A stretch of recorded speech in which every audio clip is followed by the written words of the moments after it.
Émission Kitoko Oyaba Namboka qui va mettre tout le monde en accord. Restons tous connectés sous la fréquence 107.5 depuis chez vous ou ailleurs. Et le rendez-vous de la jeunesse responsable. Le rendez-vous de la jeunesse responsable. Soyons ceux qui se responsabilisent. Émission juvénile, celle des leaders. Pas de ceux qu'on mène, plutôt des meneurs. Notre challenge, c'est d'être meilleur. Banal de rendez-vous et nulle part ailleurs. C'est parce que nous y croyons que nous donnons tout pour y arriver. Rejoins-nous dans ce défi, car l'avenir c'est toi, c'est lui et c'est nous. By night, c'est la jeunesse responsable. Le rendez-vous de la jeunesse responsable. Voilà pour la jeunesse. By night, jeunesse responsable. Vous souhaitez participer à l'émission? C'est simple. Envoyez-nous votre biographie ou votre CV au numéro suivant. Envie de nous adresser votre avis, témoignage ou contribution? Un seul contact. 06 655 73 65 ou sur notre page Facebook By Night Émission /facebook.com. Un style unique, torpette, gilet, chaussures bien cirées. À 67 ans, il n'a rien perdu de son bon goût du Kitendi. Normal, le propre est un langage à part entière. Fils de Tabalo et de Manzinga, il compta, ou plutôt il chante depuis très jeune, a marqué son empreinte dans les ensembles télémusiques Black Bazar et le bal de l'Afrique enchantée. Un caractère unique, silencieux et rigoureux, que les grands n'hésitent de lui coller le surnom de bâtisseur des albums. Sa voix unique met un pont entre le continent et les Antilles, sous lequel coule tradition, culture et vivre ensemble. Mesdames et messieurs, une première dans By Night qui reçoit El Maestro Balou Konta sous vos applaudissements, s'il vous plaît. La parlotte, c'est tout juste après ce petit moment de transition. By Night, jeunesse responsable. Bonsoir et bienvenue Balou Konta dans By Night. Bonsoir. Comment allez-vous? Mais très très bien, surtout quand on est au pays, avec le soleil, la famille, et puis retrouver ses racines, il n'y a pas mieux. En tout cas, je me sens très très bien. Et nous sommes heureux de vous recevoir. C'est une première pour nous dans By Night, recevoir Balou Konta. Comme pour moi, c'est une première de venir dans votre radio, dont j'ai entendu parler. Hein. Et vous êtes magnifique, bien équipé. En tout cas, c'est une agréable surprise. Merci, très flattés nous sommes.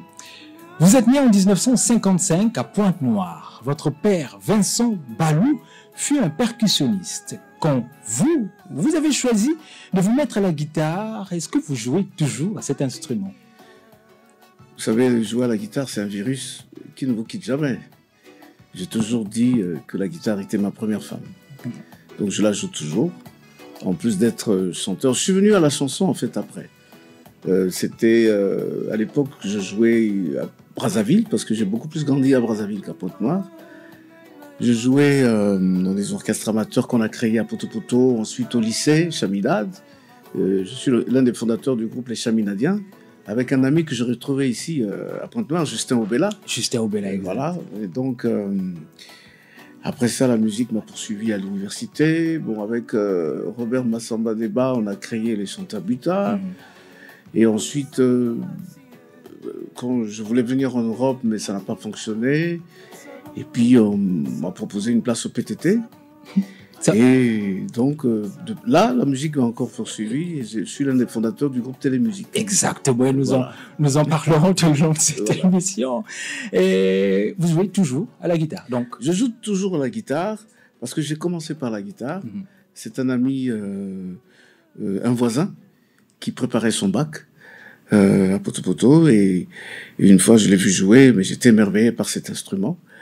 Ensuite, je lui ai demandé de m'apprendre quelques notes. Mais tellement j'étais passionné, il m'a dit, bah écoute, je suis en train de préparer mon bac.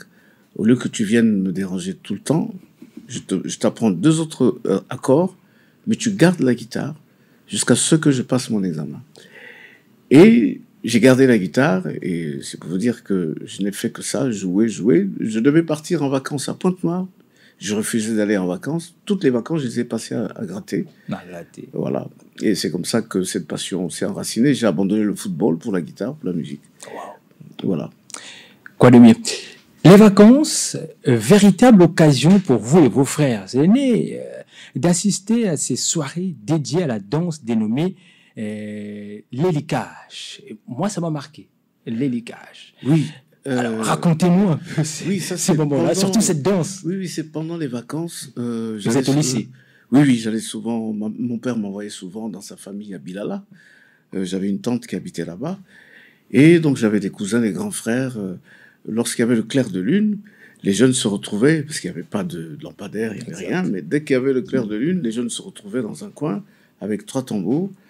Et mon cousin m'emmenait, j'étais encore très jeune, et je pense que ça m'a beaucoup marqué.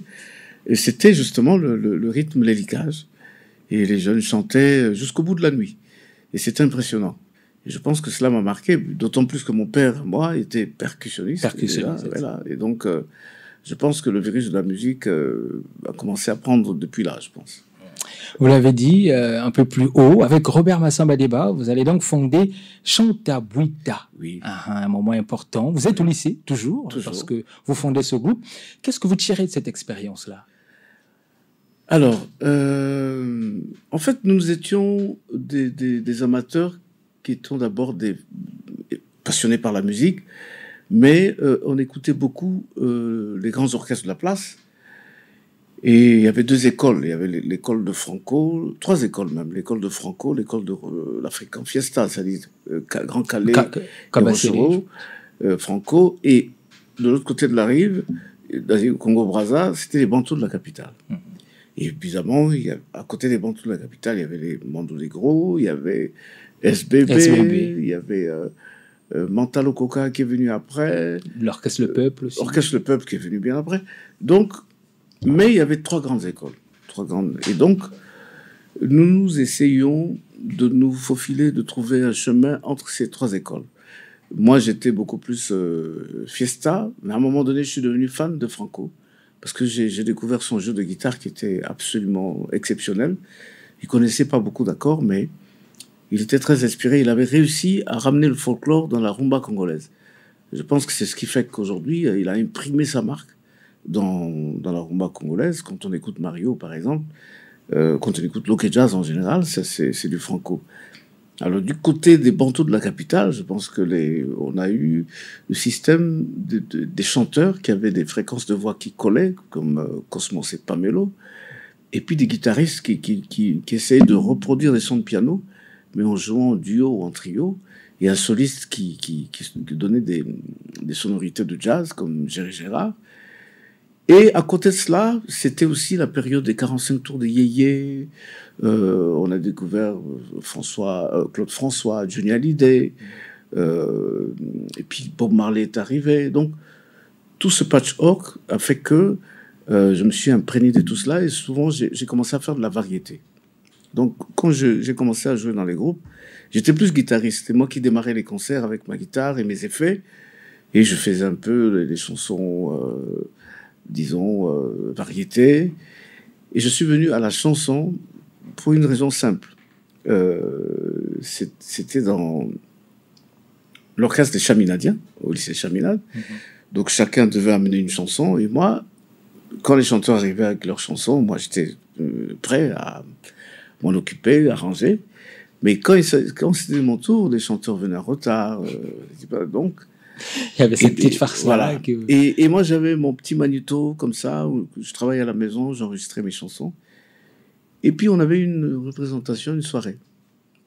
Et les chanteurs sont venus en retard. Comme d'habitude. Mais il fallait commencer le concert.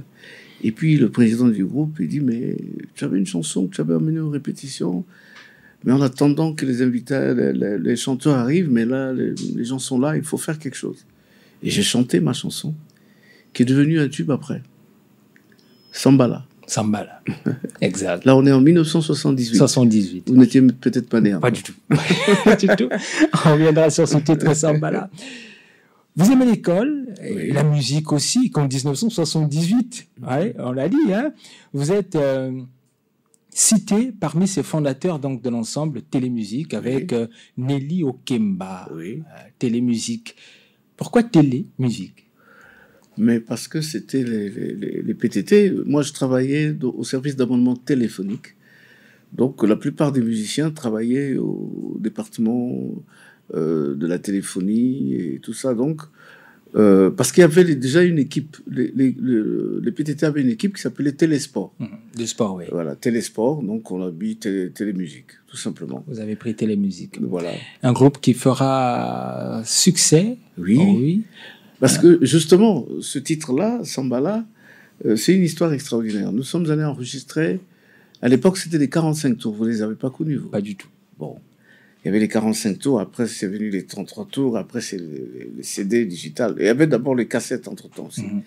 Mais c'était les 33 tours. Mais à Brazza, il n'y avait pas de studio. Donc, il fallait soit enregistrer en plein air avec Freddy Kebano à l'époque, soit traverser. Bon, les PTT avaient les moyens. Nous avons traversé, nous sommes allés à Kingabois, au studio Simba.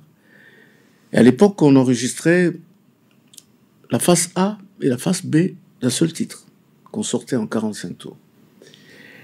Mais il fallait jouer plusieurs chansons pour que le distributeur puisse choisir le morceau qu'il pouvait mettre en vente. Et donc, nous sommes allés à Kinshasa. Mon titre, Sambala, était le dernier à avoir été joué. Le tout dernier. Les musiciens ont joué, les chanteurs... Moi, j'étais le guitariste du groupe. Je chantais de temps en temps les variétés et ma chanson. Et puis moi, ma chanson, je l'ai chantée à la fin. Et puis, vers 6h du matin, 7h, le distributeur de Kinshasa est venu pour écouter ce qu'on avait enregistré. Il a écouté, il y avait une dizaine de titres. Il a écouté, réécouté, il dit non, Nalingi Oyo. Les musiciens, les chanteurs disent mais non. Comment ça? Comment ça? C'est la chanson d'un musicien, d'un guitariste, alors que nous, les chanteurs, disent ah, Sogi Bolingite, bon. Mais Nalingi Zembunde Oyo. Ah! Alors, celui qui nous avait accompagné, un délégué des PTT, il dit, écoutez, on est fatigué. Si le distributeur veut que ça soit ça, ben, on le met. On le met. Monsieur, prenez la chanson. Et ils l'ont sorti d'abord à Kinshasa. Et ils l'ont mis au hit parade de Mateta Kanda, qui restait premier au hit parade pendant 3 mois. Et les Congolais se demandaient si c'était un orchestre. C'est qui ce monsieur? Voilà. C'est qui ce groupe? C'est quoi ce groupe? Voilà.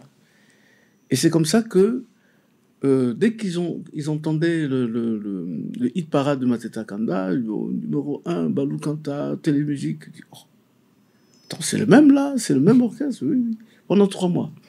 Et donc, finalement, à Brazza, les Joe Pambou et consorts, les Médard Milandou, ils disent, mais non, mais nous aussi, il faut qu'on se l'approprie. Voilà. Et c'est comme ça que ma notoriété est partie, en fait. C'est comme ça. Et puis... j'hésitais encore entre faire autre chose et la musique, et ce jour-là, je pense que c'était le signe qu'il fallait que je continue dans ma passion. Et vous n'avez pas eu tort. Hein. Le groupe fera succès, on l'a dit, a menacé même l'existence des autres ensembles de cette époque. Les SBB, l'Orchestre du Peuple, les Ponctus de la Capitale. C'est vrai que les trois frères également. Mais oui, exagérés sont toutefois, c'est pas faux. Voilà, vous avez menacé la vie de ces ensembles en arrivant avec un style un peu plus varié, avec un peu plus d'audace surtout.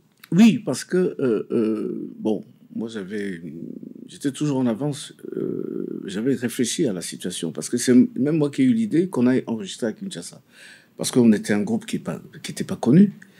Face au mastodonte qu'il y avait là, c'était pas évident de se faire une place. Donc il fallait trouver une stratégie. Et donc, mais aussi musicalement, il fallait trouver un style qui puisse convaincre tout le monde. Donc il fallait trouver un style qui partait de style. En fait, la chanson Sambala, j'ai mélangé un peu les styles, un peu bantou, un peu SBB, un peu OK Jazz, un peu Fiesta. Donc pour mettre tout le monde une sauce pour enrôler tout le monde. Voilà. Donc et ça fonctionnait. La mayonnaise a pris et puis les gens ont aimé. Et donc voilà comment on a réussi à trouver notre petite place dans le carré des grands. Voilà. Le titre Sambala, ce 45 tours-là, qui vous offrira un premier prix. Oui. C'est donc le clip qu'on va suivre pour tous nos amis de la télé et pour vous qui êtes également à la radio. Bien renseigné. Bien renseigné. Oui, il le fallait bien. Sambala, à l'écoute. By Night, jeunesse responsable. Samba, Sambala, moi je t'aime, Sambala. Oh, Samba, oh, Sambala, nalingi yo mwana mama, Samba, oh, Sambala, ya lolango, napona yo mwana mama, poya polingo, Sambala ngai, Samba, Sambala.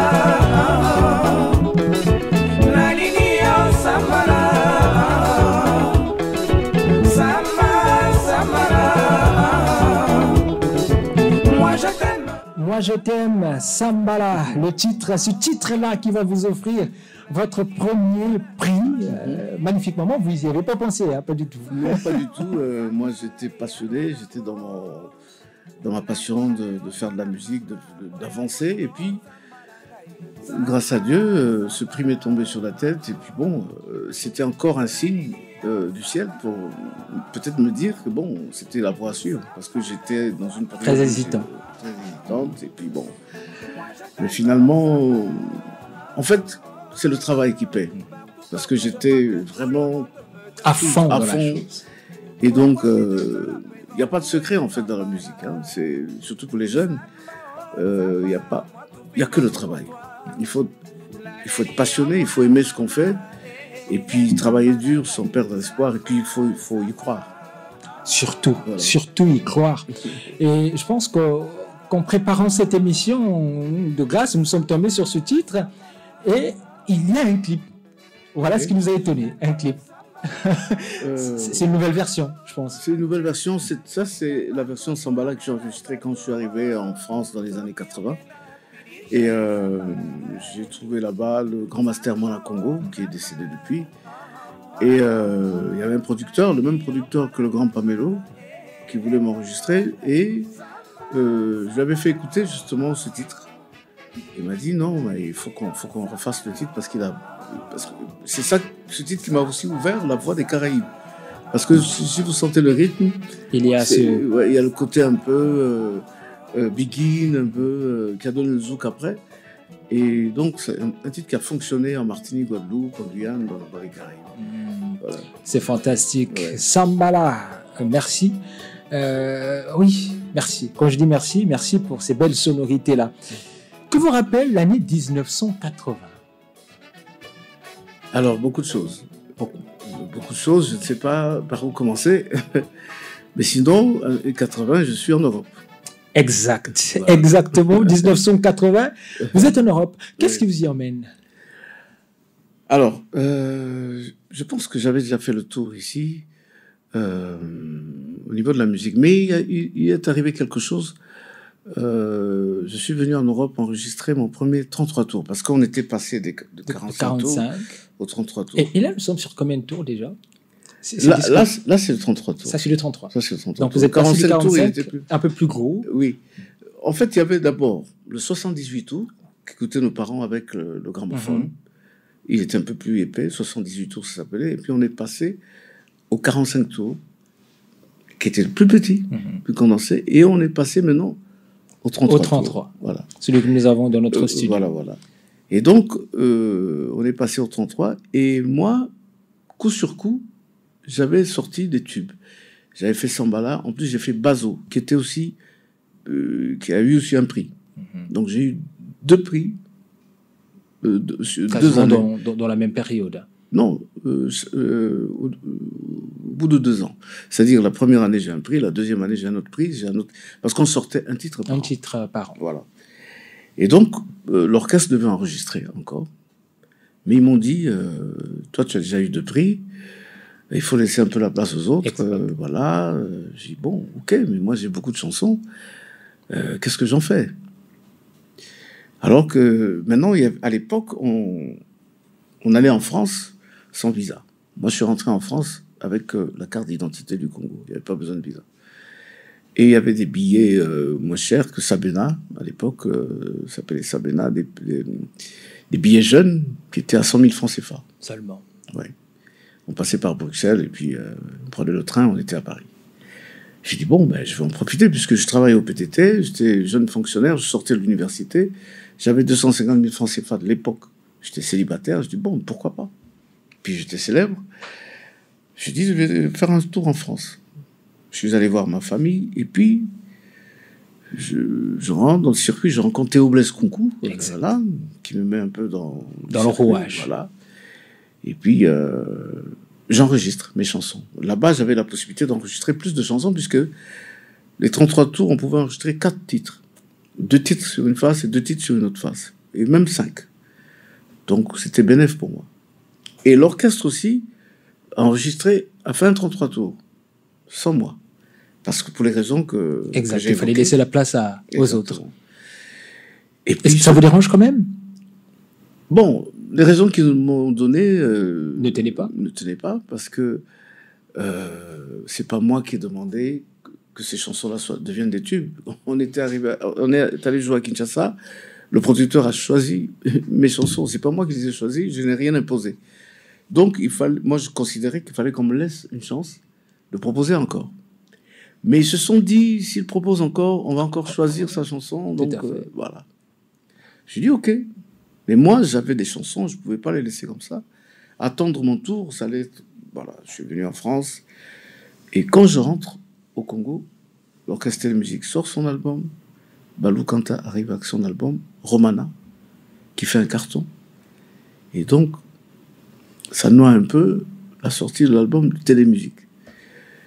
Et je suis suspendu. Mis à pied. Pourquoi? Parce que je n'avais pas le droit d'aller enregistrer en France sans la permission. Bon, j'ai sorti mes cours de droit. Je suis allé à la radio, à la télévision, parce qu'il y avait des émissions.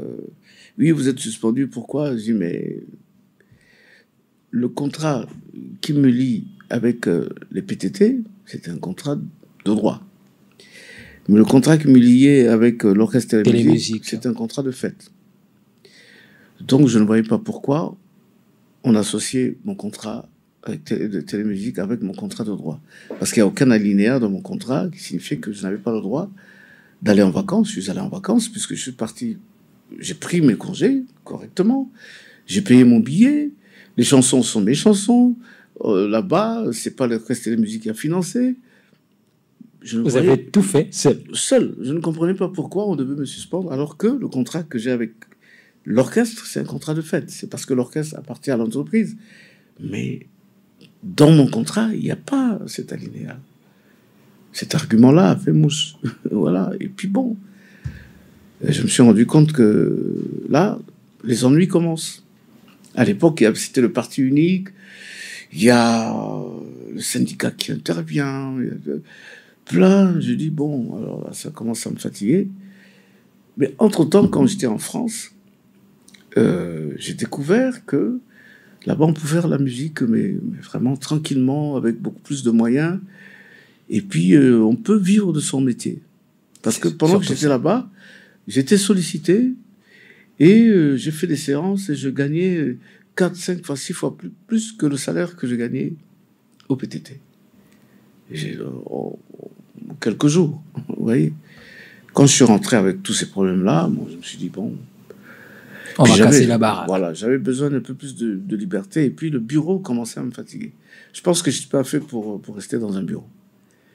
Et donc, je suis allé en France, encore une deuxième fois, pour enregistrer un autre tour, puisque je savais que, après avoir réglé le problème, d'ailleurs, à l'époque, le ministre de la Culture, c'était M. Tati Loutard qui avait intervenu, qui m'avait convoqué. Et puis bon, le problème était réglé. Et puis bon, je me suis dit, bon, maintenant que j'ai la possibilité d'enregistrer, mon nom, ma carrière solo se décidait. Donc je suis venu en France. Et vous repartez un an après, je suppose. Oui. 90. Non. Là, 81. 81. Oui. Parce que tout ça se passe en 80. Ah oui, tout ça se passe en 80. 79-80. Et je sors Romana en 80. Oui. Et puis, je repars. Et quand je repars pour enregistrer un autre album, j'arrive à l'aéroport avec mon chariot pour revenir à Brazzaville. Et puis, on fait la queue hein, pour enregistrer les bagages. Et puis, je sais pas qu'est-ce qui m'a pris brutalement. J'ai tourné mon chariot. J'ai repris le RER. Je suis allé à Paris. J'ai dit, bon, le Congo, c'est terminé. C'était comme ça. Le Congo, c'est terminé. Voilà. Belle histoire. Le Congo, c'est terminé, mais bon. 1990, on va tirer tout petit peu. 1990, électrisé ou plutôt électrocuté, voilà, par le Soukous, vous fondez le groupe Soukous Star. Oui. Je fais partie de ceux qui ont créé ce rythme-là sur la place de Paris.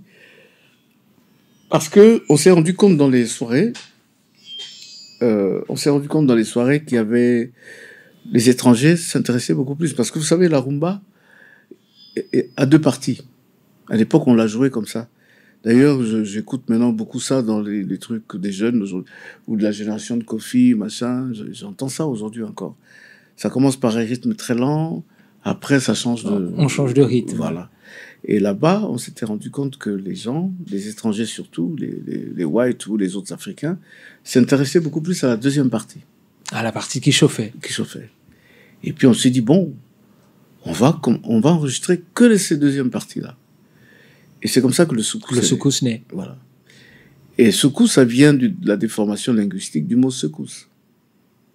Parce qu'à l'époque, du boucher, il y avait une danse ici qui s'appelait le boucher. Le boucher, exact. Créée par les Bantous, je crois, à l'époque. La manière de danser s'appelait soukous. Et je me suis rappelé de ça. C'est secoué. Et donc, j'ai créé le groupe Soukous Star avec Lokase Ambongo, avec Dali Kimoko, avec Shimita, qui tout à l'heure était en direct, et Yondo Sister, à qui j'ai donné une version de Bazo, un de mes titres, qui l'a propulsé aussi. Puis tant d'autres. Voilà. Avec, on a collaboré avec Corlus Mabele. C'était la période. C'était la période, en tout cas.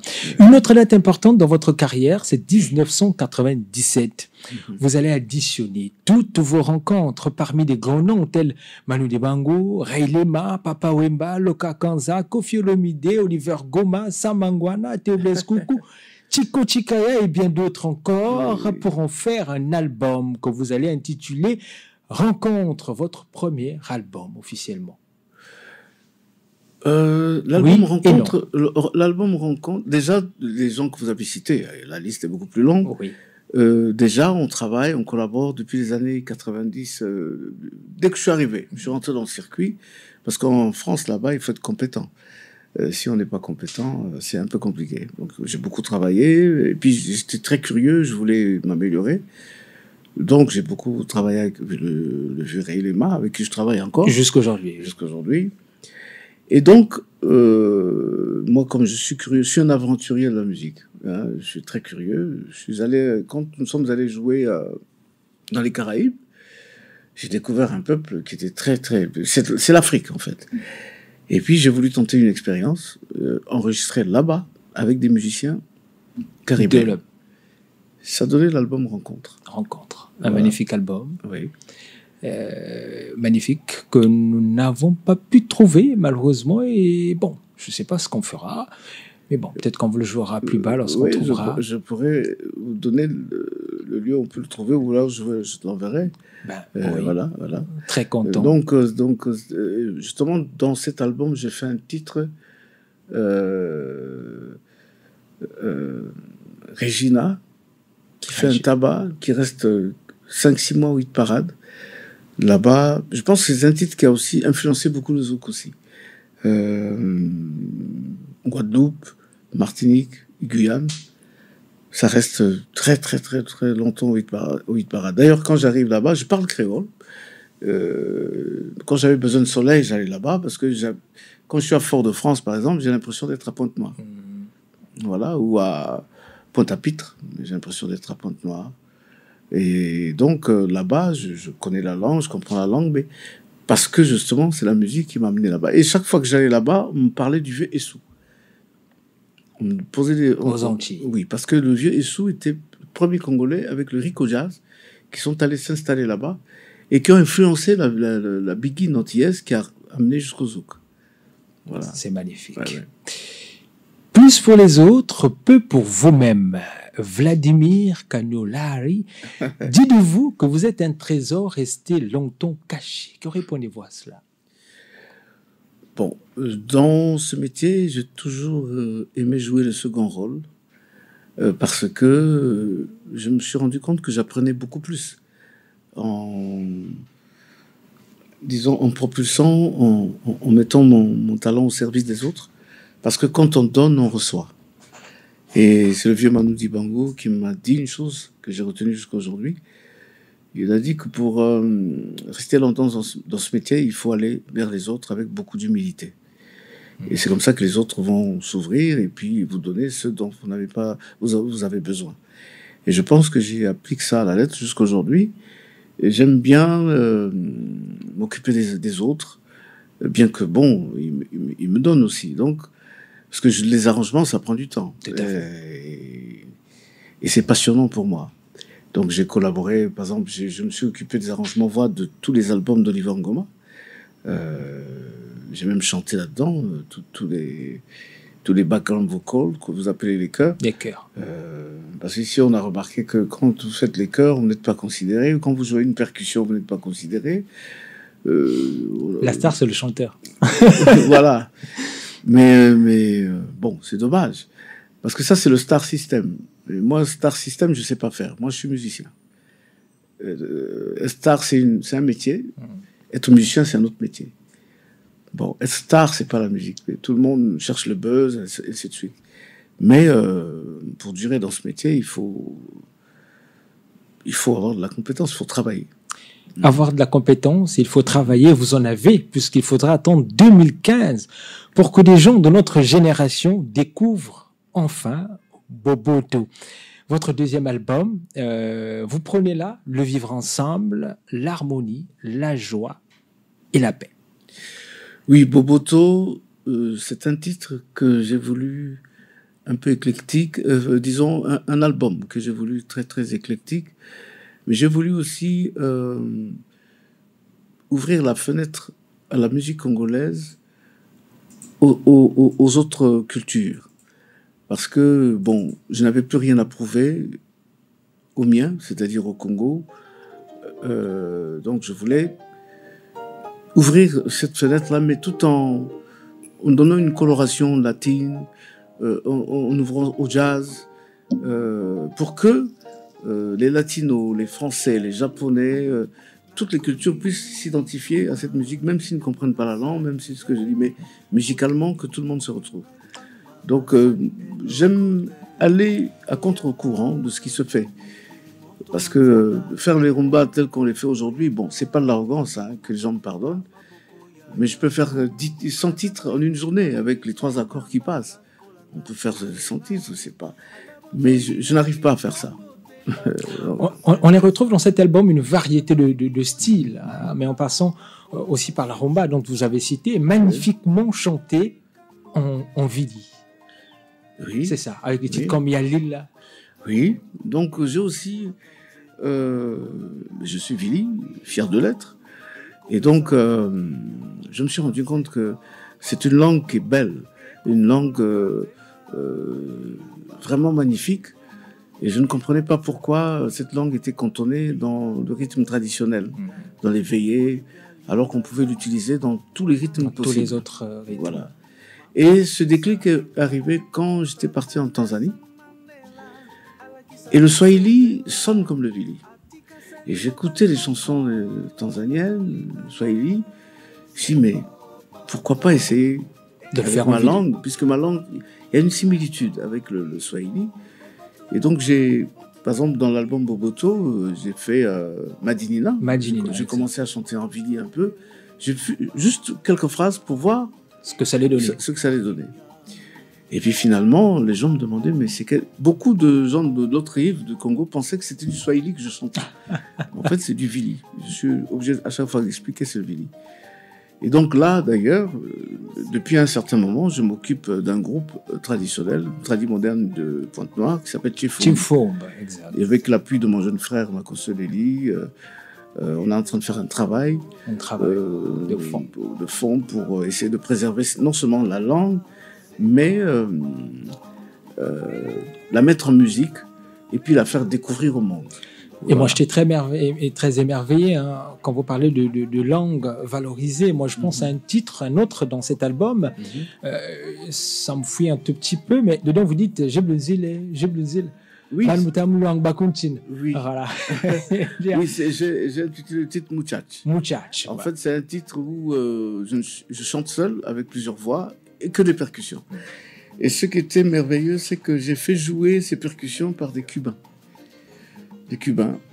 Mais il fallait écrire ces percussions-là parce que notre rythme est un peu particulier. Il y a un petit... bon, c'est un terme technique, hein, il y a un petit shuffle dedans. Si on ne l'écrit pas, c'est difficile. Mais alors que nos percussionnistes, ils sont à l'aise, ils jouent parce que c'est notre culture. Et donc, j'ai voulu faire ce titre, mais je voulais le jouer moi-même. Donc, j'ai commencé à jouer et puis le percussionniste cubain qui m'accompagne un peu partout dans mes concerts, il dit non, mais moi j'aimerais jouer sur celui-là. Voilà. Et bon, il a essayé, il n'arrivait pas et puis il a écrit. Il a relevé. J'ai dit bon voilà, les accents sont là, par-ci par-là. Et puis il a appelé ses autres amis cubains. C'était comme une découverte pour eux parce qu'ils retrouvaient leur africanité à travers ce titre. Et comme lui, c'est un professeur de percussion, de musique à Cuba, quand il est reparti à Cuba, actuellement il enseigne ce rythme à l'Académie de musique à Cuba. C'est merveilleux. Moi, je vous invite à découvrir, sinon à redécouvrir ce titre magnifique. Mais nous, ce que nous allons vous proposer maintenant, c'est celui-là, c'est ce magnifique clip Madinina, oui, qu'on écoute. Et c'est pour vous. By Night, jeunesse responsable.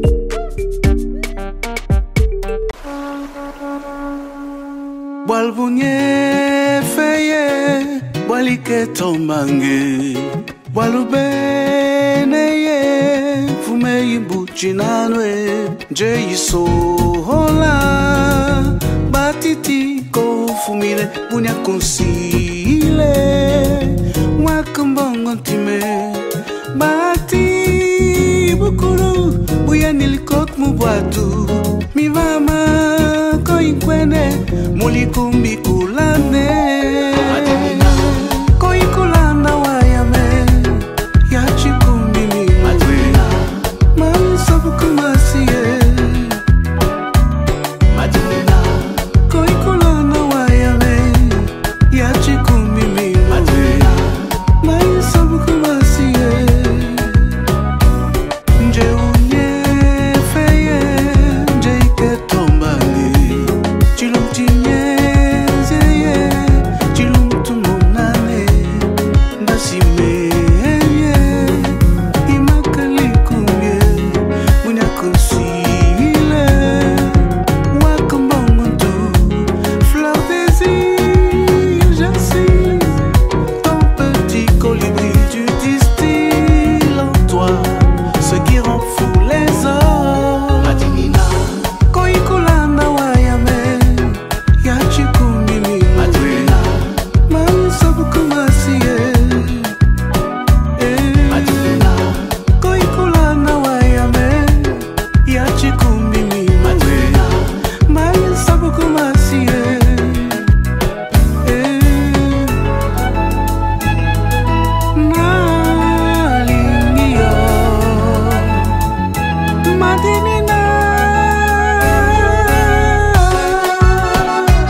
By Night, jeunesse responsable.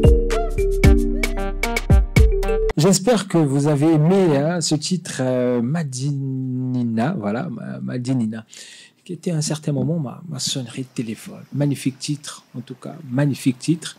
Extrait de l'album Boboto, voilà, sorti en 2015. Et l'homme est là, Balo Kanta. Oui. Il fallait donc attendre 2015, je l'ai dit, pour sculpter ce magnifique album, que moi je découvrais quelques semaines après sa sortie sur Couleur Tropicale avec l'Odyssea. Et moi j'étais émerveillé, je me disais, mais ouais, magnifique, je savais pas qu'on pouvait chanter en Vili comme ça. Et voilà que des années passent et qu'on a Balou Konta en face, comme quoi c'est aussi un autre rêve qui se réalise. Et cela, on l'avait dit un peu plus tôt, c'est ça, le fruit du travail, il faut les travailler mais aussi y croire. Bien sûr, il n'y a pas de secret dans ce métier. Il faut être passionné, tout simplement. Parce que tout le monde sait chanter, tout le monde peut faire de la musique. Surtout, nous sommes un pays de musique. Nous avons une culture musicale. Tout le monde sait danser sans aller dans une école de danse. Sans aller. Mais maintenant, si on veut faire de la danse, par exemple, son métier, il faut s'appliquer, travailler, se mettre à la tâche. Vous savez, le menuisier, quand il commence la menuiserie, au départ, il met un clou, il se cogne et tout. Et puis, avec le temps, quand il met un clou, ça passe tout seul. Mais les gens ne voient pas le travail qu'il y a eu derrière. Avant. Donc, on continue à travailler pour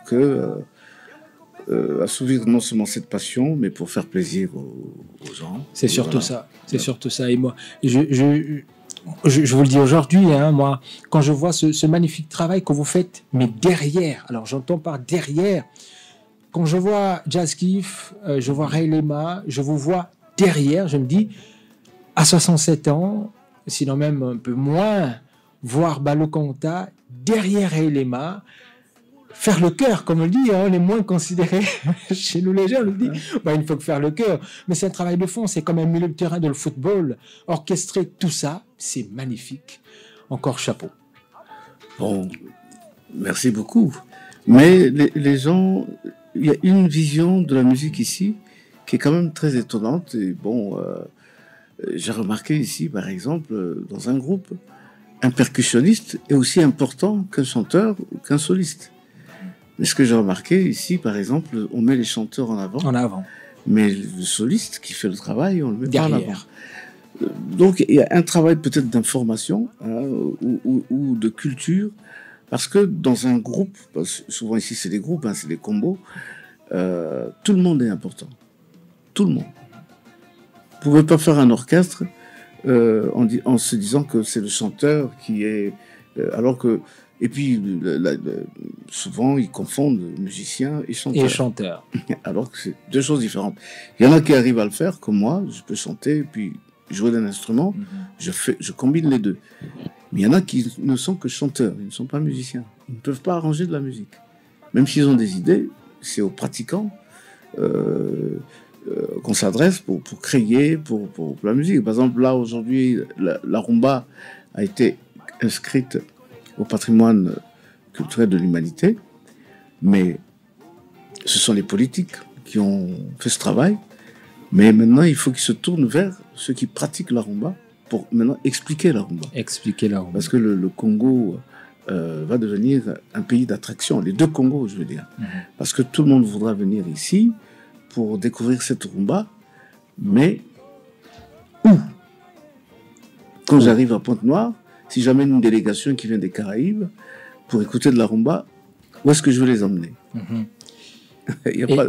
Voilà. Et moi, j'ai une surprise pour vous. Oui. Cette surprise est au bout du fil. Allô, vous nous écoutez? Allô, messieurs?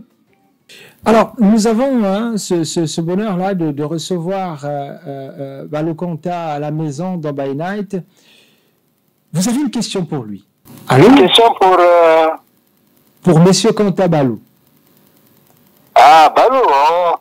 Une question, bon, tout juste, nous lui demanderons, enfin moi, c'est moi qui lui demande, de puiser un peu dans les archives du royaume, qui peut retrouver quelques indices relatifs au Maringa, si vous voulez. Au Maringa, qu'il faut rappeler que c'est ce premier style de musique avant la rumba. Voilà, c'est la sœur aînée de la rumba.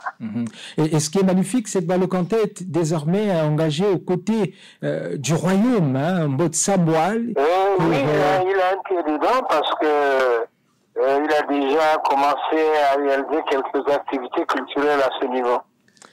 Bon. D'accord, on va entendre ce qu'il va nous dire et je vous le dirai. D'accord, merci beaucoup. Merci à vous. Merci, monsieur Clément Sinondé. Bon séjour à Brazza. Ok, allez, merci. Je vous en prie. Ah, voilà. Il tenait vraiment à cette question, Clément Sinondé, lorsque je l'ai reçu. Il m'a dit il était triste de savoir que le Maringa s'est enfoui comme ça, laissant main à la rumba, ce qui n'est pas mauvais, mais s'enfuir à disparaître complètement, ça, il n'était pas d'accord, qu'il pensait que, étant donné que vous êtes un fils du royaume, qu'en vous investissant dans le renouveau de la culture, si on peut le dire comme ça, vous songerez aussi à réveiller, pourquoi pas ce style, mais au moins expliquer aux plus jeunes qu'il a existé du Maringa. En fait, le déclic, je l'ai eu quand j'étais en Colombie. En Colombie, j'ai retrouvé une communauté noire, des descendants d'esclaves, dans une ville qui s'appelle San Basilio de Palenque. Et je suis allé faire une prestation là-bas. Mais quand on arrive dans cette ville, on a l'impression d'être à Pointe-Noire ou à Brazzaville, parce que les descendants d'esclaves, les afro-descendants, ont gardé vraiment la culture africaine, mais surtout, j'ai retrouvé la culture luango. Parce que dans les chansons qu'ils ont chantées, il y avait des mots luango. Il y avait des mots luango, et j'étais ému. Et quand on a joué le soir, j'ai vu des gens qui pleuraient. Ils pleuraient. Et donc, ils m'ont supplié, ils disent, mais il faut... Nous sommes des luangos, on veut vraiment redécouvrir nos racines, parce que quand vous avez joué, ça nous a touchés, et tout. Donc, effectivement, quand j'ai rencontré Monsieur Makoseleli, qui m'a proposé de réaliser l'hymne du royaume de Luango, j'ai sauté sur la proposition tout de suite. Et puis bon, la suite, on la connaît. Je coach un peu le groupe Chifumba. Donc, mais en dehors de ça, je suis en train de vouloir mettre sur support tout le panel de nos musiques traditionnelles, parce que pour les futures générations, il faut qu'on leur laisse quelque chose. Cet héritage-là. Voilà. Il n'y a pas que Luango, mais pour tout. Par exemple, quand nous avons un pays magnifique où il y a, je ne sais pas comment, une 60aine de tribus, mais chaque tribu a sa musique. Mais c'est d'une richesse incroyable. C'est une richesse incroyable. Donc, et puis bon, aujourd'hui, il y a beaucoup de jeunes qui ont un talent incroyable. Mais il faut accompagner ces talents. Il faut que les mécènes s'y mettent, pas forcément attendre tout de l'État. Et c'est pour ça que j'encourage beaucoup des jeunes comme Makoseleli, qui fait beaucoup pour préserver la tradition musicale luango. Mais il faudrait qu'ils soient nombreux comme lui. Nombreux. Dans toutes les tribus, parce que c'est ça notre culture. L'identité d'un pays, c'est sa culture. Tout à fait. Et donc, je touche du bois, j'espère qu'on va aller jusqu'au bout pour ça. On le souhaite beaucoup. Après Mobutu en 2015, à quoi fallait-il s'attendre? Un troisième album, certainement? Je suis sur plusieurs pistes, mais j'aime pas beaucoup parler de mes projets. Voilà, c'est aussi ça, vivre avec les aînés. On ne dit pas tout avec les aînés. Mais on a quand même envie, de plonger dans un troisième album où le jeune va encore s'identifier. Oui. C'est-à-dire que le troisième album, évidemment, mes allers-retours entre ma ville natale, mon terroir et l'Europe, fait qu'en ce moment, ça bouillonne dans la calebasse. Là, ça bouillonne un peu. Donc, je vais préparer des choses. Et puis, surtout, j'ai besoin d'une revisibilité ici. Parce qu'il y a une génération qui ne me connaît pas. Effectivement, je faisais ce test. Une ou deux générations. On faisait ce test lorsqu'on mettait le clip Madinina et Freddy Massamba, je pense, avec nos amis de la régie. On posait des questions, on disait, mais est-ce qu'on reconnaît ce monsieur? Ah ben non, non, personne n'a reconnu. Non. Et même un peu à la limite, jusqu'à Freddy Massamba, c'était quand même difficile à concevoir. Oui. Mais à la fois difficile de donner tort aux jeunes. Mais non, ils difficile. n'ont pas tort du tout.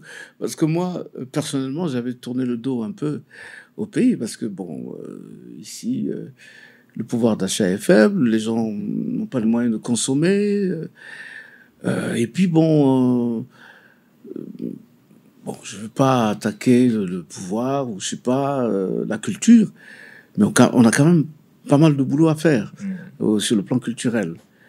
D'autant plus qu'on a de la matière. Il y a beaucoup de talent. Moi, quand j'ai travaillé avec des gars, là, on a joué là pour le festival Rumba, mais c'est des gars, des musiciens locaux. Formidable. Mais ils sont... Par exemple, le batteur m'a impressionné. Nzaou, je pense à Nzaou. Oui, Romaric Nzaou. Je pense à Babin également au clavier. Oui, et Johan et tout ça.